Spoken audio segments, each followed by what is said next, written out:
Bonjour Xavier. Bonjour, bonjour à tous les deux.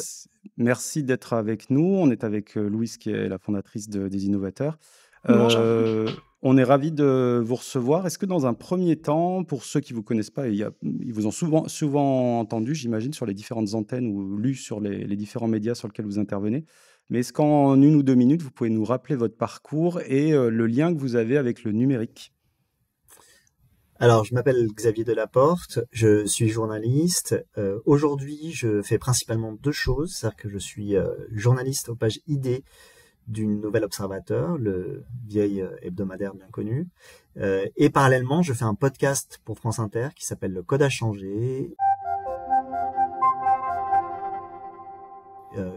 Je fais à peu près 12 épisodes dans la saison, c'est-à-dire de octobre à juin, qui traite donc ce podcast de questions numériques, puis c'est ce qui nous intéresse, d'une manière qui est assez sociétale, assez intello, on peut le dire, pas directement technique, assez loin de la question de l'innovation. C'est vrai que c'est très rare que je parle de choses qui viennent d'apparaître ou qui vont apparaître ou qui sont en cours.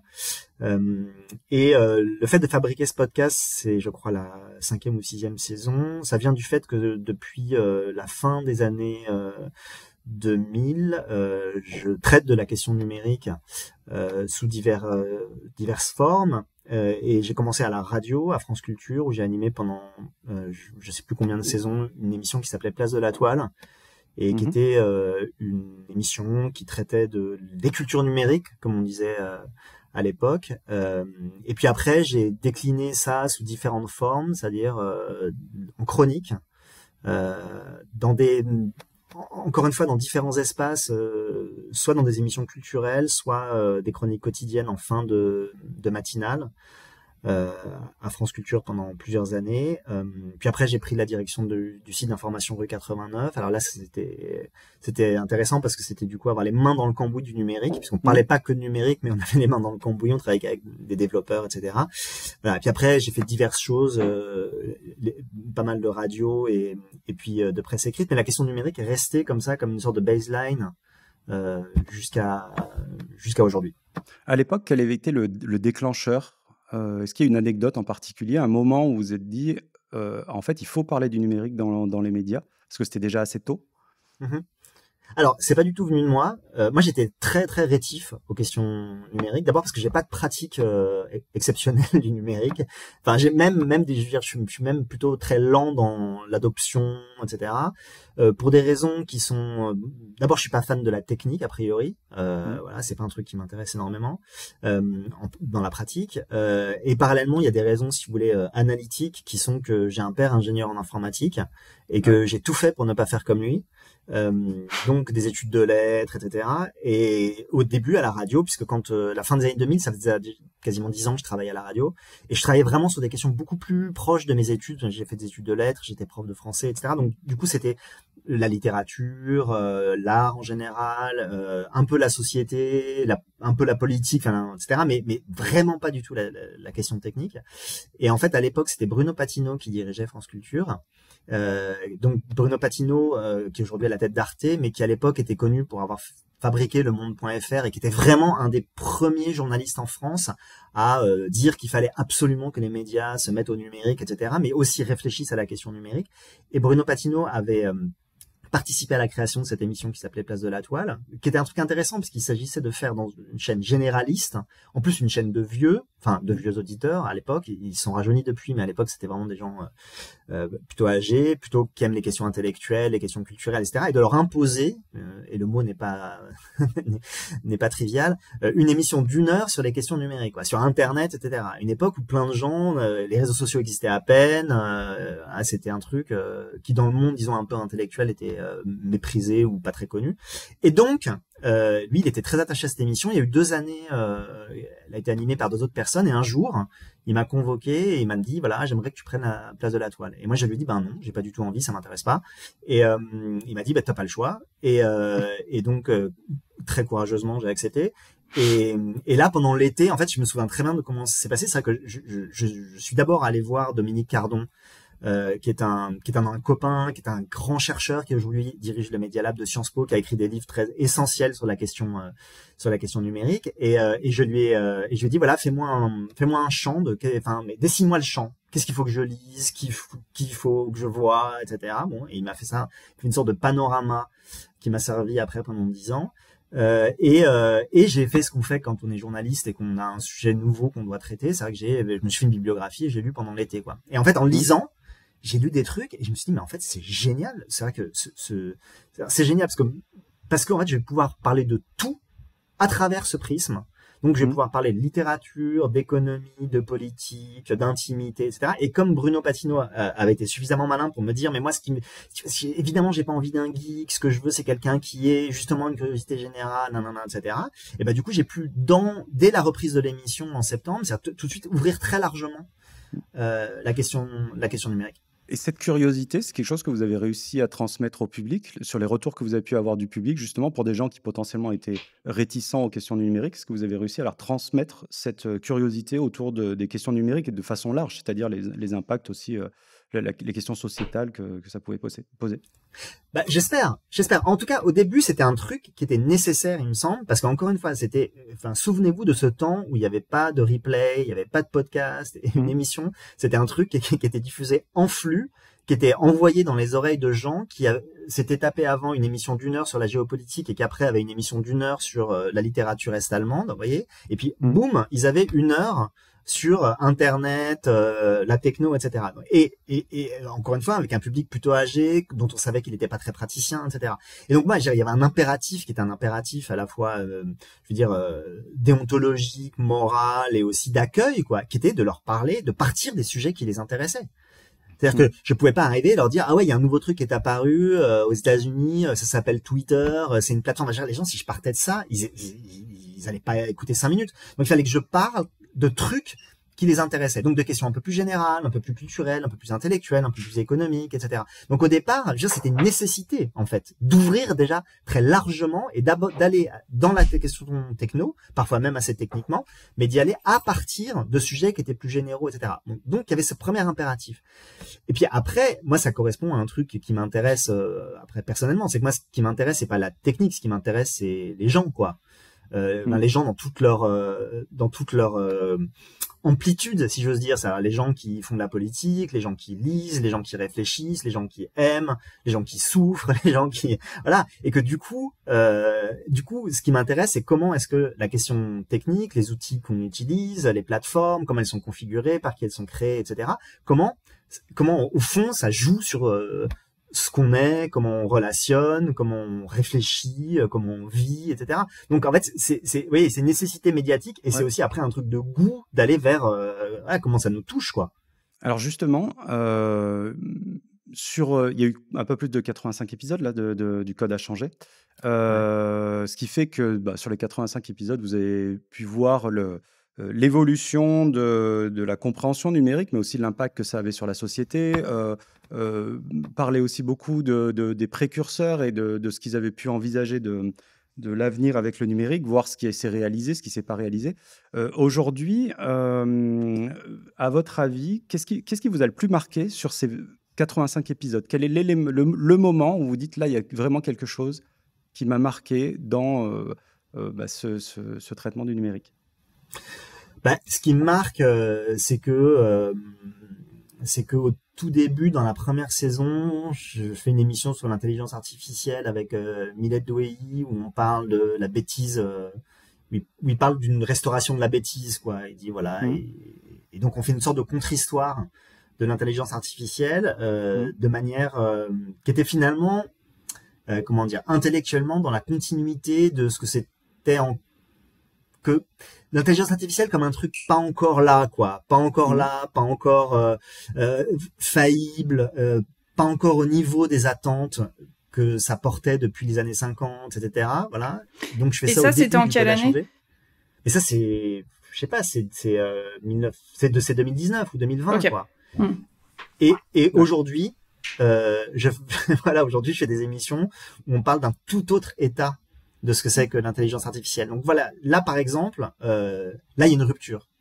C'est-à-dire qu'il y a une rupture très très net. L'arrivée des, alors et les grands modèles de langage existaient déjà, hein, puisque là même BERT en 2018, enfin ils existaient à la fois intellectuellement, puis ils existaient même pratiquement et tout. Mais donc ce qui s'est passé avec en gros GPT, les robots conversationnels et puis tout ce qu'on connaît aujourd'hui, etc. Ça c'est une rupture gigantesque. Effectivement, je m'aperçois aujourd'hui que quasiment dans tous les sujets que je traite, il y a une variante IA. Voilà. Moi, je suis pas du tout un tenant de la question révolutionnaire en disant, enfin, de la question révolutionnaire, je veux dire en termes technologiques, en disant, voilà, tout a changé, ce ne sera plus jamais la même chose et le monde, machin, etc. Mais de fait, je m'aperçois qu'il n'y a pas un sujet aujourd'hui dont je parle qui ne soit pas à un endroit impacté par ce qui s'est passé avec l'intelligence artificielle. Voilà. Donc ça c'est ça qui me frappe vraiment, c'est que c'est d'avoir senti cette rupture-là. Dont j'arrive pas du tout à mesurer le périmètre, hein, mais l'avoir senti au travers des questions que je traite. Et voilà, et quand j'ai réécouté, c'est marrant, cette émission avec Miled il y a quelques temps, et je me dis, mais c'est dingue, quoi. On était 2 ans avant la sortie de ChatGPT et on parlait d'un ancien monde, quoi. Et ça, c'est très frappant. Ce que je dis en conférence, moi, souvent, c'est en 2 ans et demi, est-ce que vous apercevez la facilité avec laquelle vous parlez tous les jours avec une machine? Bah ouais, mais c'est exactement ça. C'est la première fois de l'humanité qu'on discute avec quelque chose d'autre qu'un autre être humain, quand même. Bah ouais, ça c'est absolument fascinant. Et ce qui est fascinant, c'est à quel point même les chercheurs, je veux dire, en IA, qui ont pas travaillé dessus pendant 25 ans, ils ressentent la même chose. C'est-à-dire qu'ils ressentent un truc en disant, oh là là, mais j'aurais imaginé la vitesse de ce qui se passe aujourd'hui il y a encore 10 ans. Ouais. Ça nous permet de faire le lien avec Louise sur ce qui nous intéressait dans ce que vous disiez à l'instant, c'est aujourd'hui, quel que soit le sujet que vous allez traiter dans le code à changer, à un moment va popper la question de l'IA ou des LLM. Et donc, le gros sujet du jour, c'est de se dire, puisque vous êtes journaliste et que vous avez parlé beaucoup de ces questions de numérique et d'IA, c'est quel est l'impact de, justement, comment les médias traitent ces questions du numérique et notamment de l'IA. Je vais laisser la parole à Louise sur ce sujet. Ouais, moi, ce que j'aurais aimé savoir, c'est finalement qu'est-ce qui a changé entre le moment où vous avez commencé, donc en 2019, et maintenant. C'est-à-dire ce qui a changé dans la manière dont je traite cette question? Oui, dans votre façon de travailler, dans mon usage de l'IA ou dans l'IA comme sujet? Non, dans votre travail de journaliste pour traiter des questions du numérique et de l'IA, et puis la façon dont c'est reçu, perçu par le public. Est-ce que c'est plus facile, vous avez l'impression que le public est déjà acquis, quand même plus sensibilisé à certains sujets maintenant que quand vous avez commencé. Voilà, quelle a été l'évolution par rapport à ça? Alors, ce qui est marrant, c'est qu'il se passe avec l'IA ce qui s'est passé avec les réseaux sociaux quand j'ai commencé. Là, il y avait la même chose, c'est que quand j'ai commencé à faire place de la toile, j'étais obligé de dire Twitter, cette plateforme de microblogging sur laquelle on peut faire des messages de 130 caractères, etc. Ouais, j'étais obligé d'expliquer et de décrire, même par une apposition, tous les outils dont je parlais. Voilà. Ce qui était très apesantissant, vous voyez, dans la manière de l'exprimer, même dans les sujets qu'on traite, parce que du coup, il faut penser qu'il n'y a pas de prérequis, il faut les expliquer, voilà, ça. J'ai vécu la même chose avec l'IA. C'est-à-dire que par exemple, quand j'ai réécouté cette émission dont je vous parlais avec Miled, c'est dingue tous les trucs que je devais expliquer. Je veux dire, pour essayer de faire comprendre là où on en était ou qu'est-ce que c'était que l'IA. Bon, aujourd'hui, il y a un niveau d'appropriation tel qu'on peut se passer de tout ça et aller beaucoup plus vite à l'essentiel. Bon, mais pour autant, c'est pas parce que les gens globalement voient de quoi on parle et même sont des usagers et même je veux dire, enfin, aujourd'hui, moi, j'ai des enfants qui sont ados. Ils n'utilisent plus un moteur de recherche, plus du tout, quoi. Parce qu'ils utilisent Perplexity, le chat, ou GPT ou quoi d'autre. Bon. Donc, il y a dans l'usage, voilà. Donc ça permet d'aller beaucoup plus vite à plein de types de questions, mais ça ne doit pas nous faire oublier que c'est pas parce qu'on utilise qu'on sait comment ça marche.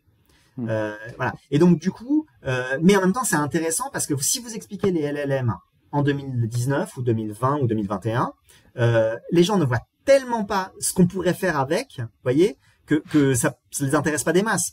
Mais si aujourd'hui, vous pouvez partir du fait de leur pratique pour justement rentrer dans la fabrication de ce que c'est qu'un LLM, comment ça fonctionne, etc. C'est exactement la question que posait JS il y a deux secondes. C'est-à-dire que voilà, les gens aujourd'hui parlent avec des IA. Donc, si on leur dit, voilà, je vais vous faire 2 émissions sur qu'est-ce que c'est que la parole des machines, eh ben, ça les intéresse. Alors qu'en 2019, ça les intéressait pas. Parce que c'était un truc qui était quasiment pas possible, ou naze, puisque les robots conversationnels étaient super faillibles. Donc bon, voilà. Mais aujourd'hui, je veux dire, se demander, ça a de l'intérêt. Donc, mais ça revient à un truc, c'est que moi, ce qui m'intéresse, c'est les technos une fois qu'elles sont appropriées. C'est qu'en fait, avant, ça m'intéresse pas des masses. Mais quand c'est encore des sortes de projets, des trucs dans les labos, ça m'intéresse intellectuellement. Mais je me dis, voilà, mais ça m'intéresse moins d'en parler aux gens, vous voyez. Mais alors, oui, vas-y, Louise. Ouais. En fait, du coup, ça veut dire que le but de votre travail, quelque part, c'est d'amener des clés de compréhension aux citoyens qui se servent de ces technologies-là, d'éclairer, de décrypter ce qui se cache derrière et de leur permettre finalement de comprendre et peut-être de reprendre le contrôle aussi dessus. Ah, mais très clairement, hein. Ouais. Très clairement, le truc, c'est qu'est-ce que vous utilisez, d'où ça vient, comment ça marche, mais aussi d'où ça vient intellectuellement. Ça j'ai beaucoup fait et ça m'intéresse à chaque fois de raconter les histoires. J'adorerais, je l'ai jamais vraiment fait, mais raconter l'histoire d'un logiciel, par exemple. Bon, je l'ai fait à des moments. Je crois que il me semble que dans l'émission sur le bug avec Marcello Vitali Rosati, on fait une histoire de Word à un moment. Lui il raconte l'histoire de Word. Voilà, pourquoi Word c'est comme ça, pourquoi c'est A4, pourquoi c'est ça qui s'affiche, pourquoi c'est ces fonctionnalités-là, et il explique comment Word au départ c'est un truc de bureautique, etc., dont l'idée n'est que de produire un visuel qui corresponde à ce qui est imprimé, parce que c'est ça qu'on veut, c'est imprimer des trucs dans les bureaux, etc. Et en fait, c'est ça je vous le dis pour Word, mais en fait c'est valable plus généralement, c'est que c'est de dire nos technos, elles ont des histoires. Elles ont des histoires économiques, des histoires culturelles, des histoires intellectuelles, des histoires nationales parfois. Et en fait, et raconter ça, c'est une manière, effectivement. Après, les gens, ils en font ce qu'ils veulent, mais au moins ils savent. Voilà. Voilà, la Silicon Valley. J'ai fait plein de trucs autour de l'histoire de la Silicon Valley, par exemple. Et d'ailleurs, cette histoire, ce qui est vachement intéressant, c'est qu'on s'aperçoit aujourd'hui qu'on l'a sans doute pas très bien racontée. Voilà, on a pensé pendant longtemps que c'était un truc de hippie, etc. Et voilà. Bon, on s'aperçoit aujourd'hui que ça n'était pas qu'un truc de hippie. Que si aujourd'hui la Silicon Valley passait à droite, pardon. L'épisode avec Damasio, il est assez fou. Moi, j'ai lu la moitié de son bouquin, ça m'a déprimé. J'ai arrêté. Ah ouais, c'est déprimant, bien sûr. Mais l'épisode. Et c'est aussi faire parler des gens. C'est intéressant que vous parliez de Damasio parce que moi, ce qui m'intéresse aussi, c'est de faire parler des gens qui proviennent d'endroits différents. C'est-à-dire que Damasio, c'est un écrivain, c'est un mec qui pense toujours en prospective, qui fabrique de la fiction, etc. à partir de tout.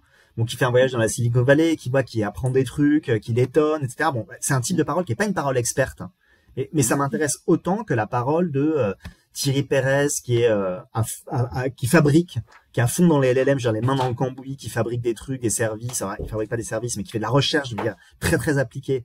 En intelligence artificielle, mais ça m'intéresse aussi d'avoir quelqu'un qui raconte un terrain. Voilà, moi j'aime beaucoup les chercheurs en sociaux, en ethnographie, etc., qui observent les usages des gens. Alors pas que les usages, hein, ça peut être aussi qui observent les gens en train de fabriquer, un peu à la Bruno Latour. Et ça, voilà, et donc de varier les focales les focales de rapport à la question numérique, et y compris faire des trucs avec des purs usagers. Voilà, j'avais fait une émission entière avec une dame qui m'avait envoyé ses échanges WhatsApp avec une copine à elle autour de comment on utilise Instagram, quoi. Donc c'est deux vieilles dames qui discutent pendant voilà, mais aussi de faire ça avec quelqu'un d'autre qui au contraire n'a aucun usage du numérique, d'internet, qui n'a pas internet comme il dit. Bon, et voilà, et en fait c'est varier toutes ces focales parce qu'en fait le numérique il est fait de tous ces rapports là aussi. Voilà. Salut. Je me permets d'interrompre rapidement votre épisode pour vous demander votre soutien. Vous aimez ce qu'on fait, vous avez envie qu'on continue à vous proposer du contenu indépendant et de qualité, vous pouvez nous soutenir en allant faire un don sur le site Les Innovateurs. Un don qui peut être ponctuel ou qui peut être récurrent. C'est très important pour nous car nous n'avons pas de revenus publicitaires et les dons sont notre seule source de revenus. Merci d'avance pour votre aide et je vous laisse avec la suite de l'épisode. Alors, vis-à-vis de l'IA aujourd'hui, je fais juste une digression. Quels sont les questionnements qu'ont les auditeurs? Est-ce que ce sont les bonnes questions à avoir? Alors moi, je sais pas très bien quel questionnement ont les auditeurs. Parce qu'en fait, je suis moins actif sur les réseaux que je l'étais. Pendant tout un temps, en fait, notamment au temps de Twitter, j'avais beaucoup de retours constants de la part des auditeurs. Donc j'avais une idée un peu plus précise de là où ils en étaient, même si le biais était d'abord que c'était des auditeurs qui étaient sur Twitter, donc c'était déjà un premier biais. Deuxièmement, c'est ceux qui agissent sur Twitter, qui sont en général des gens qui ont une pratique ou une habitude de l'expression, etc. Puis c'est aussi un public qui était plutôt un public de geeks, etc. Donc c'était très très biaisé. Mais disons que j'avais une idée quand même un peu plus, peut-être un peu plus fine de ce dont avaient envie de parler les gens, ce qui les questionnait, etc. Aujourd'hui, je peux pas dire que j'ai une idée très fine de ce que veulent les auditeurs, si ce n'est, alors après j'ai un indice qui est la réussite d'audience de certains épisodes, mais ça dépend de beaucoup d'autres choses que ce qu'il y a dans l'épisode, donc c'est difficile d'en tirer des conclusions. Après moi ce sur quoi je me fonde, c'est le discours général, c'est un peu ça fait écho un peu à ce que la question que posait Louise, mais c'est le discours général sur le numérique qui est produit dans les médias. C'est vrai, moi je me suis toujours j'ai toujours fait une sorte de contre-programmation. Je veux dire, ce qui m'a toujours intéressé, c'est d'aller contre, pas contre bêtement, enfin, j'espère pas bêtement, mais je veux dire, pas aller contre pour dire expressément l'inverse, mais aller dans les creux, ou dans les non-dits, ou dans ce qui est les impensés, du discours médiatique général sur les technos, sur les usages, etc. Donc, typiquement, pour répondre vraiment à votre question sur l'IA, je ne sais pas ce que les gens ont envie ou en sont de leur questionnement, mais disons que la manière dont était traitée l'IA dans les médias, me satisfait absolument pas. Alors c'est exactement le sujet sur lequel on voulait aller. Ah bah, voilà. Ouais. Moi d'ailleurs, j'en profite pour rebondir tout de suite avant d'oublier. En fait, justement, on a cette idée que le numérique, c'est très, ça va à 1000 à l'heure. Il y a toujours une nouveauté et le traitement médiatique qui en effet j'ai l'impression il est très frénétique presque et je voulais savoir si vous étiez dans cette posture là, si vous aviez déjà été soumis à une forme de pression pour suivre ces évolutions technologiques très rapides, mais j'ai l'impression que vous venez de répondre et que la réponse est non, on s'inscrit dans le temps long. Alors, ouais, mais alors la pression elle est constante, hein. À partir du moment où vous travaillez dans un média, la question elle est constante. C'est-à-dire qu'en fait, on vous dit ah vas-y, il y a un truc qui sort là qui s'appelle ChatGPT, tu veux pas faire un sujet là-dessus. Bon, moi par exemple sur GPT, typiquement, j'ai fait un épisode sur GPT. Je crois que j'ai attendu 5 mois. Et alors qu'on me disait ah ce serait quand même pas mal de faire un épisode là. Pourquoi tu parles de nanana? Et je dis ah bah non, moi j'ai pas le bon angle. Là j'ai pas ça, là ça m'intéresse pas. C'est uniquement descriptif, ça m'intéresse pas. Donc du coup alors là, c'est le luxe que j'ai à Inter, c'est que d'abord le mode de production du podcast, comme je le fais tout seul, que ça me prend du temps, que c'est pas mon métier principal, etc. J'ai toujours cette excuse-là. Je leur dis bah écoutez, si vous voulez que je sois réactif, vous avez qu'à me payer quoi. Enfin j'exagère, mais je veux dire, vous avez qu'à m'embaucher quoi. Donc du coup j'ai cette excuse-là, j'ai le temps de la fabrication qui fait qu'il y a toujours un peu un délai et tout. Donc je peux avoir cette excuse-là. Mais au fond, c'est que moi l'espèce de côté effectivement frénétique, parce que c'est pas que cette frénésie, c'est pas que un truc, je veux dire humain, c'est aussi un truc commercial. La frénésie, elle est organisée pour des questions. Je vais pas faire du complotisme à 2 balles, hein, mais elle est organisée aussi pour des raisons capitalistiques, marketing, etc. Bon, et donc du coup s'en abstraire, c'est aussi s'abstraire ce qu'on appelle aujourd'hui narratif sur les technos. C'est-à-dire, on peut pas mesurer les changements de ChatGPT une semaine après la sortie de ChatGPT. Même parce que 5 millions de gens, c'est-à-dire le plus grand nombre de personnes en si peu de temps s'appropriant ou en tout cas utilisant une techno, ça c'était spectaculaire, mais ça ne dit rien de ce que ça change. Je veux dire, donc du coup, il faut se donner, à mon avis, il faut se donner un peu de temps pour essayer de comprendre, pour essayer de trouver les gens aussi qui ont une bonne réflexion, une réflexion intéressante, une réflexion un petit peu distancié, un petit peu calme, etc. Et que en fait, ça fait partie d'un positionnement critique. Quand je dis critique, c'est pas critique au sens technophobe, c'est critique au sens d'interroger les prérequis, les implications, etc. Et donc ça, c'est le temps. C'est le temps qui donne ça. C'est très difficile, si on est le nez dans le guidon, de prendre cette distance-là. Sur pourquoi on aborde ce sujet avec Louise, parce que sur Les Innovateurs, qui est donc un média associatif, ce qui nous intéresse, c'est de sensibiliser le public sur les questions du numérique responsable, c'est-à-dire les impacts sociétaux et les impacts environnementaux que le numérique présente aujourd'hui, mais qui peuvent être des impacts positifs comme négatifs. Et ce qui demande de prendre du recul sur ces sujets et de ne pas tomber dans les sujets plutôt hype. Or, la façon dont on analyse le traitement de ces sujets par on va dire les médias traditionnels ou les médias mainstream, c'est que c'est souvent par le prisme effectivement économique de l'hype économique ou par des questions, quand je parle de l'IA, c'est des questions qui ne sont même pas des sujets réels scientifiques, c'est-à-dire est-ce que l'IA va nous surpasser ou devenir plus intelligente, déjà en admettant qu'on est capable de définir l'intelligence. Alors que les vrais sujets sont plus des sujets d'impact sociétaux en termes d'usage ou d'impact environnementaux. Et la façon dont vous avez commencé à en parler, j'aimerais bien avoir votre avis sur... vous dites que je ne suis pas d'accord avec la façon dont mes collègues des médias traitent ces sujets. Pour vous, quelle est la raison pour laquelle ils font fausse route? Est-ce qu'il y a des raisons, alors au-delà du côté, il y a le côté économique dont vous avez parlé, mais est-ce qu'il y a vraiment une raison pour laquelle ils ne traitent pas les vrais sujets sous-jacents aux problèmes apportés par ces technologies? Il y a plein de raisons. D'abord, il y a la question de l'actu. C'est que l'actu au sens que voilà, toutes ces grandes entreprises, etc. Elles produisent de l'actualité. Elles font des keynotes, elles sortent des versions, etc. Bon, donc ça c'est une première raison. C'est quand on est journaliste, on a le nez sur l'actu, et quand il n'y a pas d'actu, c'est plus difficile de vendre un sujet. Et quand je dis vendre un sujet, c'est pas simplement le vendre à sa direction, hein, c'est aussi le vendre au lecteur ou je sais pas, l'auditeur, etc. C'est que voilà, si on est trop en avance ou trop en retard, c'est beaucoup plus difficile. Il faut être dans la conversation. Et en fait, cette actualité-là, elle produit de la conversation et donc elle produit des points d'accroche. Donc ça, c'est la première chose. Deuxième chose, c'est le temps qu'il faut aussi, parce que si vous voulez faire des sujets sur l'impact environnemental et tout, en fait, il faut trouver des gens, des données, etc. C'est long, c'est du travail, c'est compliqué, etc. Et c'est beaucoup plus voilà, c'est beaucoup plus mobilisant que de rendre compte, je sais pas, d'une nouvelle version d'un truc, quoi. Donc il y a ça. Après, il y a aussi un truc de formation des journalistes, je pense. C'est que au fond, j'ai l'impression que être journaliste tech ou journaliste qui s'intéresse aux techno, etc. C'est pas le rêve des jeunes journalistes. C'est-à-dire que, je sais pas, quelqu'un dernièrement, dans une rédaction, une fille qui dirige une rédaction, comme ça, me racontait qu'elle avait voulu créer un petit pôle tech dans sa rédaction, et les deux personnes qui ont été chargées ont dit, moi, je fais pas ce journalisme-là, moi, c'est pas ça qui m'intéresse. Et donc, il y a aussi ça, c'est-à-dire que c'est marrant, hein, parce que pourtant, le sujet est partout, il est hyper important, hyper intéressant, etc., mais c'est pas non plus les raisons pour lesquelles on préfère le terrain, ou les reportages, ou l'actu, ou l'enquête, etc., mais le truc, voilà, la question numérique, c'est pas... Et donc, c'est-à-dire que là, on est face à une technologie qui va avoir le même, voire plus d'impact que l'arrivée d'Internet.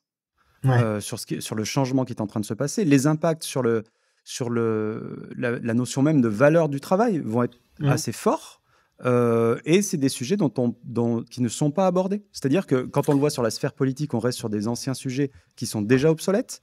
Si on les met en face de cette question de l'IA notamment, le côté journalistique s'intéresse au côté plutôt science-fictionnel de la technologie, ou en tout cas un peu qui met un peu des paillettes dans les yeux, mais les questions profondes autour de ces technologies et l'impact que ça va avoir sur l'humanité, que ce soit en bien en termes de progrès de recherche, par exemple, ou que ce soit en mal en termes d'aliénation, on parle souvent des biais, par exemple, les biais sexistes qui sont inscrits dans le marbre dans les algorithmes, ces sujets-là ne sont pas abordés. Alors, on parle du côté formation, mais est-ce qu'aussi, à un moment, il n'y a pas une question de ça va pas faire vendre assez de papier, quoi.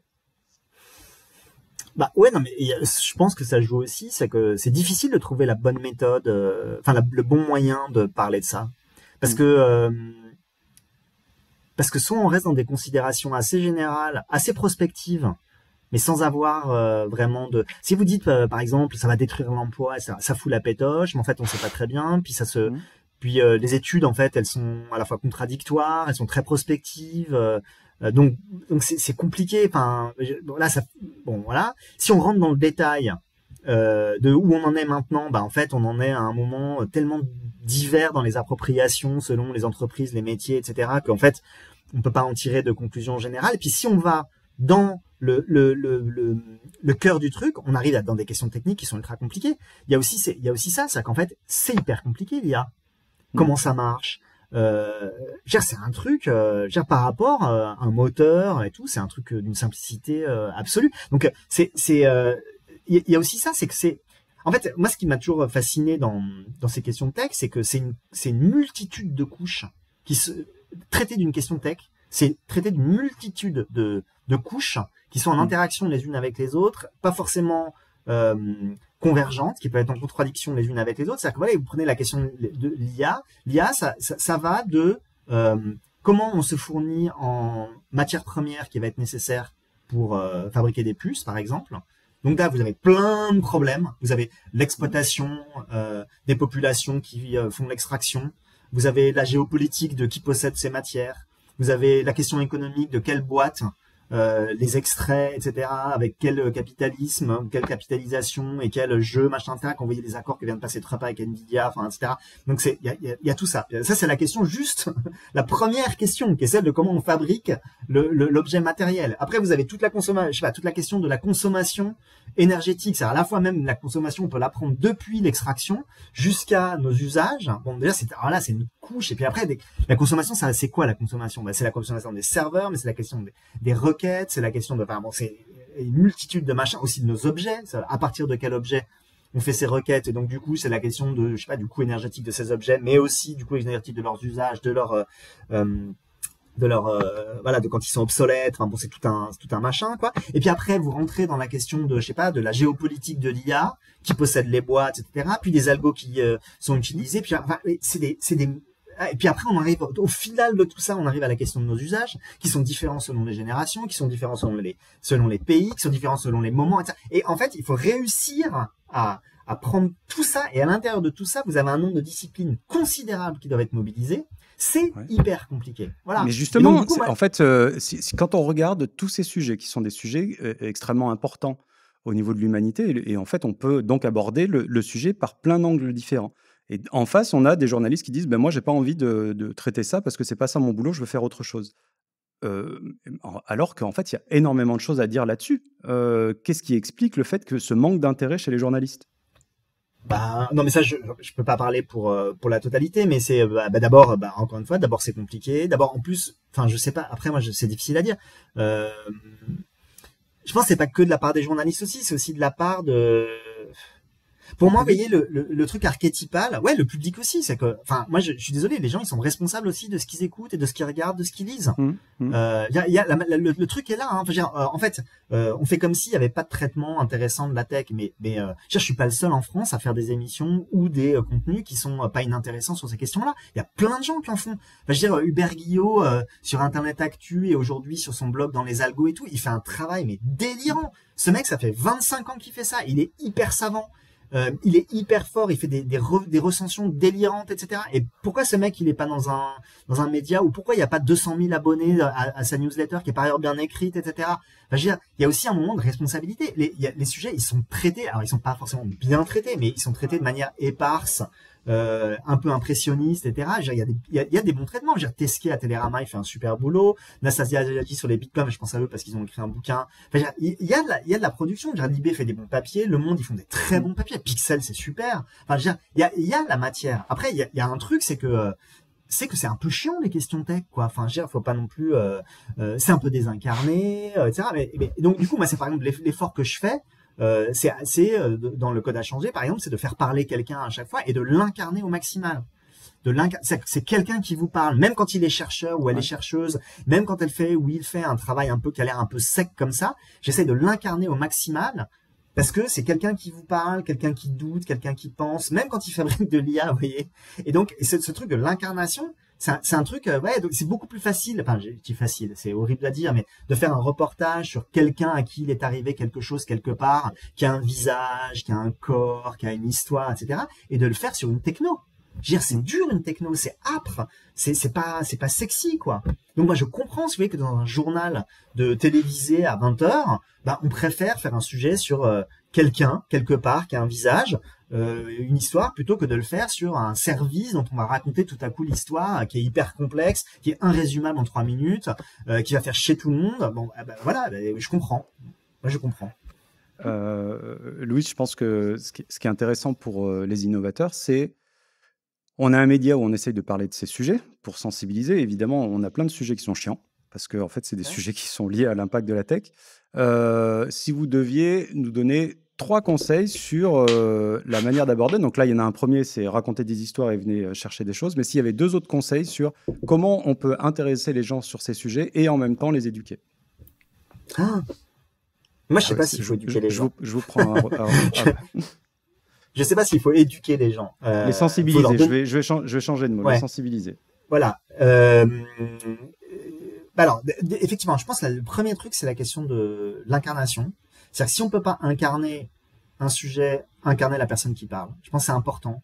Alors, ça peut être compliqué, hein, parce que quand on fait des trucs sur l'impact des techs, mais effectivement, trouver une manière de, je sais pas, quelqu'un, voilà, l'incarner, une histoire, etc. Enfin, c'est pas que je suis un fan du narratif tout le temps, mais je pense que c'est quand même un point d'entrée qui est pas inintéressant, quoi, cette question-là, qui crée quelque chose. Bon, il y a ça. Je pense qu'il y a un deuxième truc qui est raconter un temps long. C'est-à-dire qu'en fait, moi je trouve ça toujours intéressant de remonter en arrière, quoi, de raconter comment c'était avant, et inscrire ça dans une histoire, et dans une histoire plus vaste que celle de notre petit sujet. Voilà, ça je trouve ça toujours intéressant d'étendre le sujet dans le temps, parce que les gens peuvent comprendre du coup pourquoi c'est intéressant de parler ce truc si on le compare à comment on faisait avant. Soit parce qu'on ne faisait pas, soit parce qu'on le faisait différemment. Et donc, je pense que voilà, mettre en scène l'évolution, mettre en scène la rupture, mettre en scène ça, je pense que c'est important. Et le troisième truc, mais ça, c'est de varier les focales.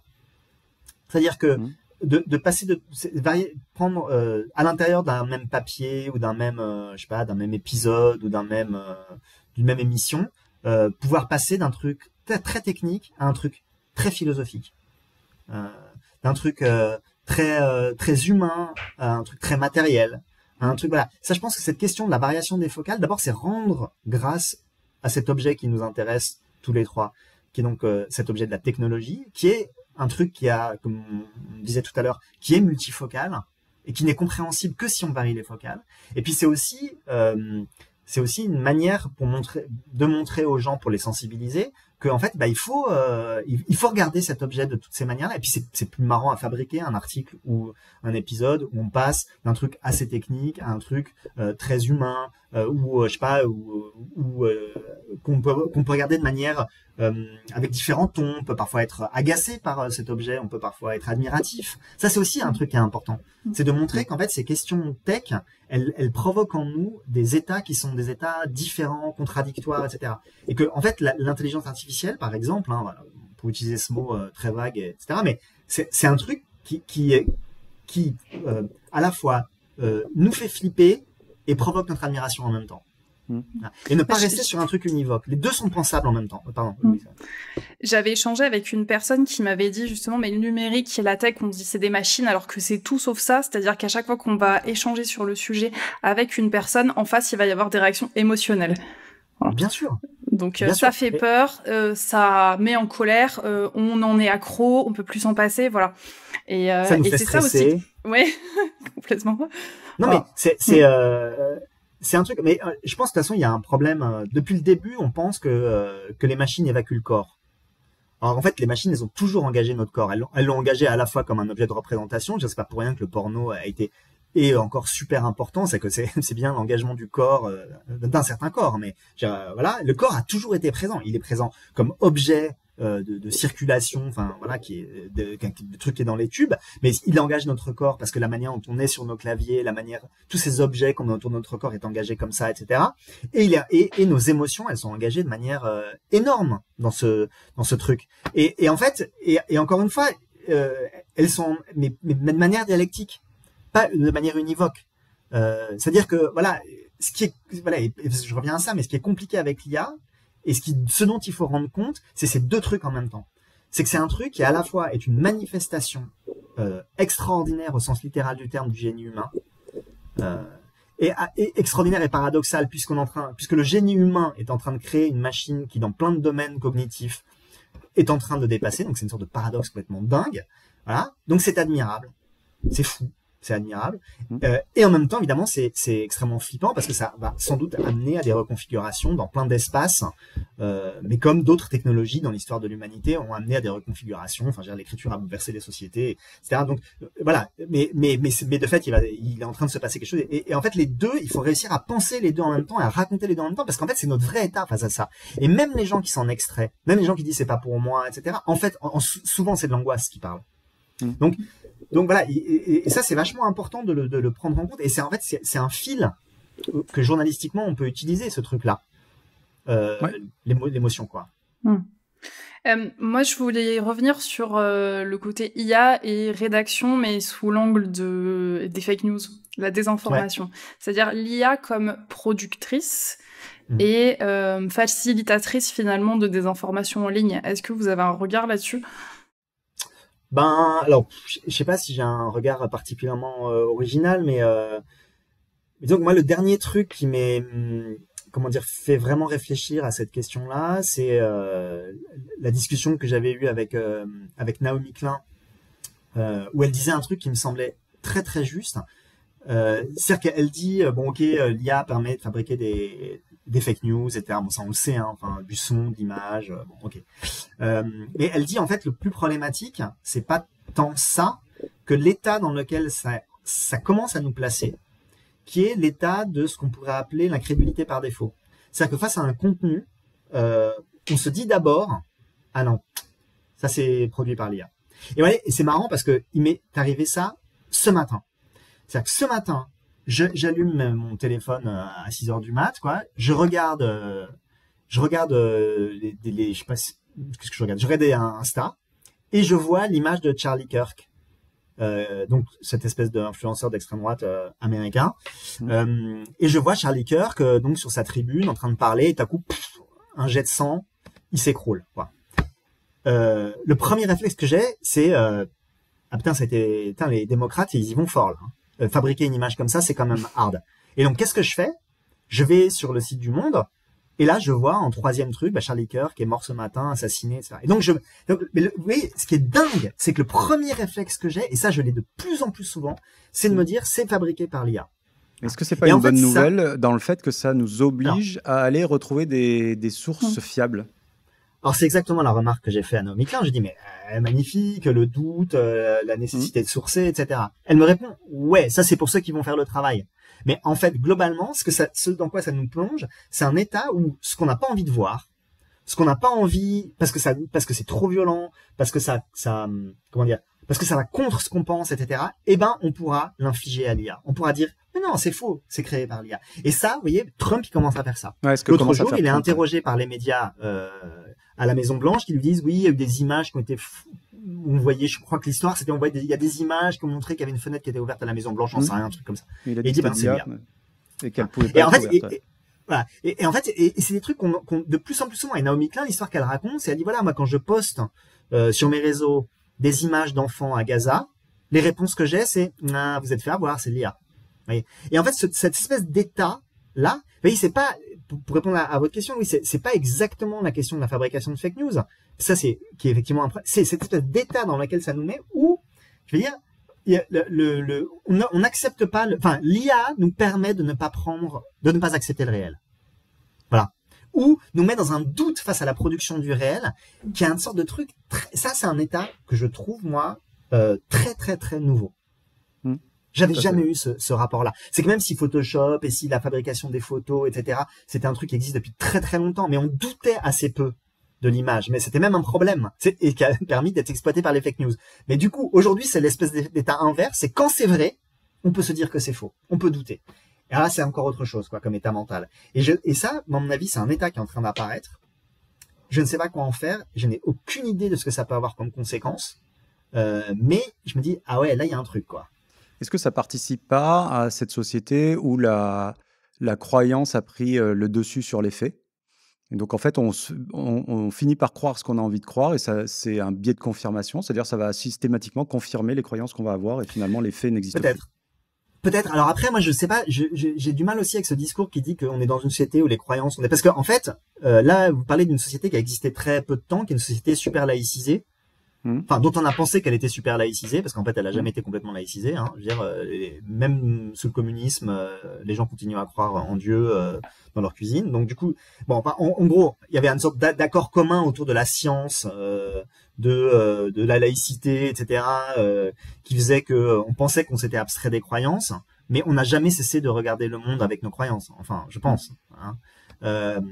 Oui, ceci dit, le côté, on remettait pas non plus systématiquement en question les paroles scientifiques et les découvertes scientifiques, ce qui est le cas aujourd'hui. C'est-à-dire que oui. aujourd'hui, dire ah ben les scientifiques ils disent ça, mais moi je crois que c'est différent et ça a autant de valeur qu'un fait scientifique. Ça, c'est ça le problème. Ouais. Ça, je suis d'accord. Mais je pense que la techno, elle est un des instruments de ça, mais que en fait, elle est un instrument d'un truc beaucoup plus global. Ce que je veux dire, c'est que la question de la défiance vis-à-vis de la science et des institutions qui produisent du savoir scientifique, je veux dire, elle vient d'ailleurs. Hein. Enfin, je veux dire, oui, voilà. Mais la techno vient alimenter. Ouais. Ça devient quelque chose qui canalise aussi qui permet d'affirmer cet état de fait. C'est vrai. Et après, il y a plein de gens à l'intérieur du monde de la techno qui travaillent sur des technos qui pourraient servir au contraire à dire de manière de manière certaine qu'un contenu, par exemple, est produit par une IA ou pas. Bon, donc il y a des gens qui travaillent là-dessus. Et ça peut être, si ça se trouve, ce sera la techno qui résoudra ce problème. Mais c'est ça ça dépend de comment on l'utilise, quoi. C'est toujours la même chose.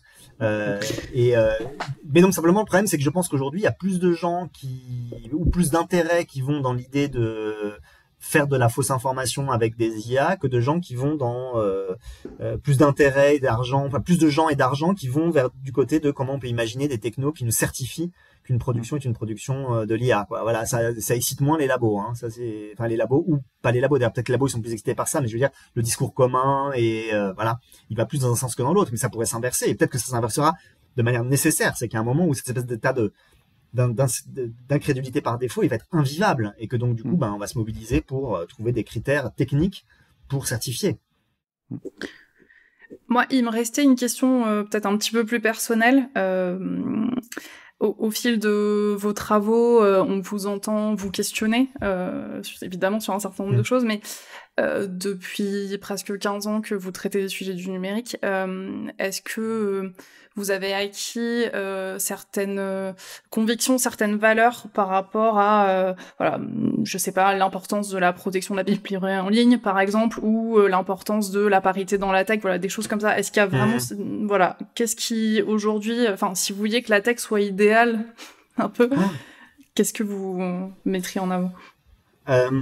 Les deux choses que vous dites, c'est des choses qui sont très importantes. La question de la parité, c'est évident, et la manière dont les femmes ont été éliminées de l'histoire des technologies, c'est un truc qui est absolument fascinant. Voilà, moi j'ai essayé de le documenter depuis le début avec une chercheuse, c'était marrant, une des rares chercheuses francophones qui travaillait là-dessus. Et c'est super, enfin c'est vraiment très spectaculaire. Mais je m'aperçois que à titre personnel, voilà, il y a trop de moments où j'ai fait trop de séries avec des mecs d'affilée, quoi.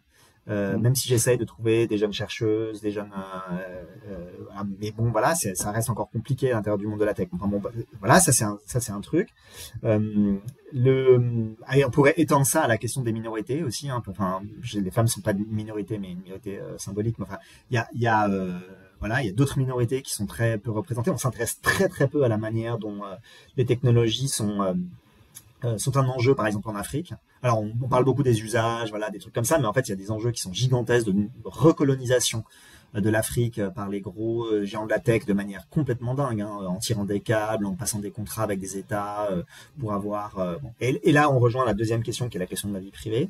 Alors moi pour la question de la vie privée j'ai un énorme problème, c'est que je suis absolument convaincu de la nécessité, enfin que c'est un enjeu gigantesque, etc. Et j'essaie de le documenter de plein de manières différentes et tout. Et dans mes pratiques je suis tellement nul et tellement peu soucieux. Je sais que voilà, je sais que cette dialectique-là, ou cette contradiction-là, elle est celle de beaucoup de gens, mais voilà, je suis fasciné par ma propre incapacité à mettre en pratique ce que je pense de manière théorique et politique. Voilà, c'est très compliqué de trouver des nouvelles manières d'alerter les gens sur la vidéosurveillance, la vidéosurveillance algorithmique, la reconnaissance faciale, etc. C'est hyper dur d'alerter parce que les arguments sont toujours les mêmes, les technologies sont de plus en plus présentes, de plus en plus utilisées, de plus en plus machin. C'est dingue ce qui se passe, mais en même temps, j'ai l'impression qu'on a beau alerter, on a beau documenter, etc. Ça ne produit absolument rien, ni du côté des pouvoirs publics, ni du côté des entreprises qui vendent ces technos, ni du côté des usagers, enfin des citoyens. Bon, ça c'est vraiment dramatique. Après, voilà. Après, il y a une sorte de méta, il y a une sorte de méta truc au-dessus de tout ça, c'est que moi, ce que j'aimerais, enfin, disons que je suis s'il y a un truc que j'aimerais porter, c'est l'idée d'être prudent dans la manière dont on parle de la révolution, quoi. Voilà. Ce discours de ça va tout changer, ça change tout, l'humanité ne sera jamais plus la même, etc. Et ben voilà. En fait, j'aimerais que on se dise que notre travail collectivement, pas simplement celui des journalistes, hein, mais des intellectuels, etc., de tous les gens qui un jour se décident de parler de techno, c'est d'être prudent sur la délimitation des changements. C'est pour ça que l'émission s'appelle Le Code a changé, parce qu'en fait, elle affirme un truc qu'elle passe son temps, dans son titre, elle affirme quelque chose qu'elle passe son temps en fait à interroger, qui est c'est quoi le changement? Quel est le périmètre exact du changement? De quel changement on parle? Est-ce que vraiment il y a changement? Est-ce que c'est un changement de nature? Est-ce que c'est un changement de degré, etc. Et je pense que si on interroge de manière un peu prudente et un peu méthodique et un peu humaine cette question-là, eh ben, on fera un grand pas dans notre rapport aux technologies. C'est de tous les côtés. C'est-à-dire à la fois pour ceux qui les fabriquent et qui doivent se poser des questions dans les labos, par exemple, dans les entreprises, etc. Et il y a des signes de ça. Hein. J'ai rencontré il y a pas longtemps des jeunes polytechniciens qui ont une asso d'anciens élèves et d'élèves de Polytechnique qui visent justement à dire bah non, en fait, nous, 30% de nos cohortes partent dans les labos d'IA, et pas les labos publics, hein, les labos privés d'IA, et ben en fait, nous, on aimerait savoir ce qu'on fait, quoi.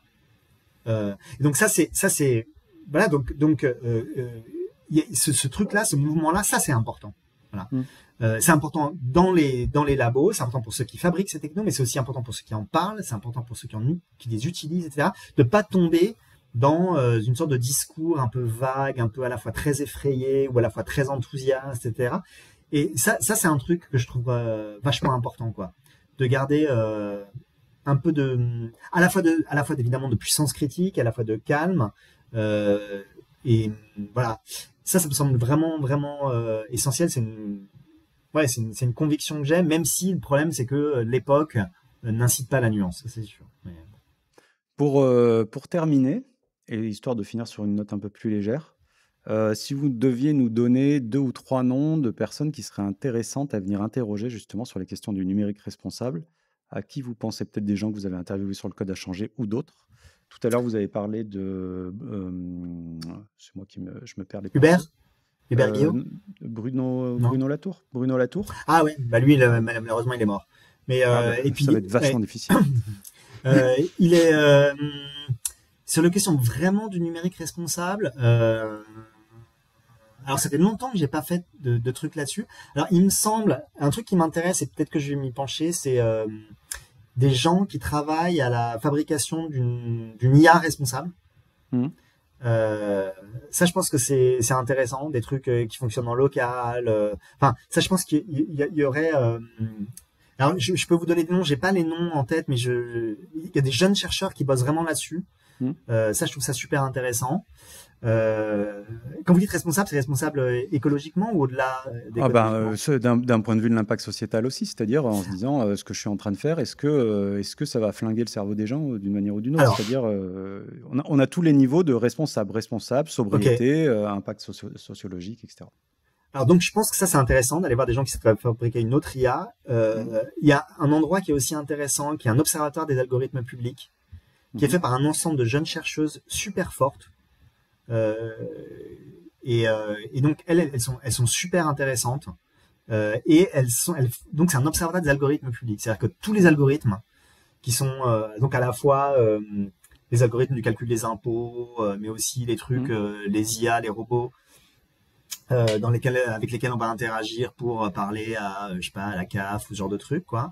Toute la manière dont l'algorithmie, dans toute son amplitude, est en train d'être intégrée dans notre rapport à l'État et au service public en général. Et donc, elle travaille là-dessus, d'essayer de comprendre comment ils marchent, quels impacts ils ont, etc. Je pense que c'est hyper important. Et c'est hyper intéressant. Voilà, donc il y a Camille Girard-Chanudé dedans, etc. Voilà, donc ça c'est un deuxième espace où moi je trouve, voilà, il faudrait s'intéresser. Après, bon, Hubert dont je vous citais le nom tout à l'heure, donc Hubert Guillot, lui, il a tenu un site qui s'appelait Internet Actu pendant des années, qui vraiment a été pendant toutes ces années-là une mine de réflexion, d'information. Hyper fournie, hyper intelligente. Et là, aujourd'hui, il fait une lettre, mais qu'il a déclinée en site aussi, qui s'appelle Dans les algorithmes, où il fait un travail vraiment exceptionnel. Bien, ouais. Voilà, vous connaissez, de lecture, de machin. Bon, ça, je pense que c'est intéressant. Voilà, après les derniers trucs. Je trouve aussi, là, de ce dont je vous parlais tout à l'heure, c'est-à-dire que c'est l'assaut, là, ils sont assez forts, hein, ces jeunes polytechniciens. Ils sont jeunes, ils sont politiques, ils ont les mains dans le cambouis. Ils interrogent des gens, ils se posent des questions. Voilà, je trouve qu'ils sont intéressants parce que ils savent vraiment de quoi on parle. Et en même temps, ils sont un peu. Enfin, voilà, ça c'est intéressant aussi. Bien sûr. Voilà, je dirais ça, mais il y a mille autres. Hein. C'est super. On va en rester là. Merci beaucoup Xavier. Merci Louise. Merci beaucoup à tous les deux.